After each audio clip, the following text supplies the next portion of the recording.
एक गांव में किशन नाम का एक लड़का रहता था। वो गांव भर की गाय भैंसों को चराकर अपना और अपनी बूढ़ी माँ का गुजारा चलाता था। उसके पिता का बचपन में ही देहांत हो गया था और अब वो अपनी माँ के साथ एक टूटे फूटे छप्पर में रहता था। गर्मियों के उन दिनों में लगातार बीमार रहने के कारण उसकी माँ भी चल बसी। अब किशन पूरी तरह अकेला रह गया था।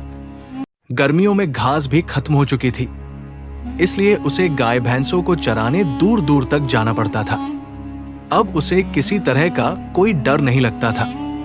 गांव वाले जिस श्मशान की तरफ शाम होने के बाद जाने से झिझकते थे, किशन बिना किसी डर के उधर चला जाता। लोगों के डर का कारण यह था कि उस श्मशान में रात के समय कभी कभी एक रहस्यमय रोशनी चमकती दिखाई देती थी। एक बार किशन ने अपनी माँ से इस रोशनी के बारे में पूछा था। तब माँ ने उसे कसम देकर श्मशान की तरफ न जाने के लिए मना किया था। पुराने समय में कसम का बहुत महत्व था और लोग कसम न तोड़ने के लिए जान तक दे देते थे। एक रात जब किशन सोच के लिए खेतों की तरफ चला गया, उसी रात उसे श्मशान में फिर वो रोशनी दिखाई दी।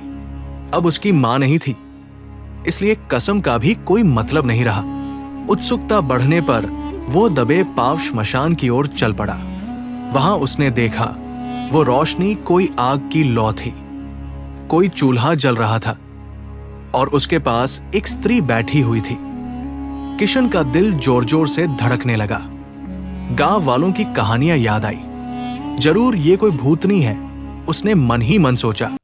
डर तो लग रहा था, मगर पीछे हटने का कोई रास्ता नहीं था। उसने अपने कदम आगे बढ़ाए। जैसे जैसे वो करीब पहुंचा, उस स्त्री का रूप साफ होता गया।